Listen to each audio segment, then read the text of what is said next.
আর দার্জিলিং এর ভোটার কুমারগ্রামে আলিপুরদুয়ারে ভুতুড়ে ভোটারের অভিযোগ এবং তার জন্য নতুন কোর কমিটি গঠন করা হলো আলিপুরদুয়ারে। কথা বলবো প্রতিনিধি রাজকুমারের সঙ্গে। রাজকুমার, এরকম কত অভিযোগ জমা পড়েছে এখনো পর্যন্ত তৃণমূলের কাছে? দেখো অয়নদা, তৃণমূল কংগ্রেসের কাছে আপাতত কিন্তু আজকে কিন্তু এই অভিযোগটাই তৃণমূল কংগ্রেস তুলেছে, অর্থাৎ এখন পর্যন্ত এই অভিযোগটাই তৃণমূল কংগ্রেসের কাছে জমা পড়েছে।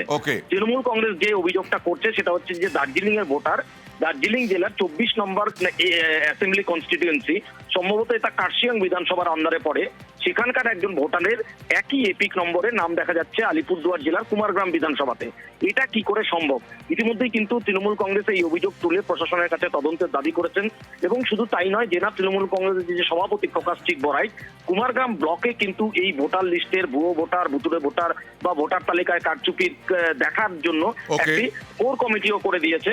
সেই কোর কমিটি ইতিমধ্যে কাজ শুরু করেছে, তবে অভিযোগ কিন্তু অত্যন্ত চাঞ্চল্যকর। ওকে।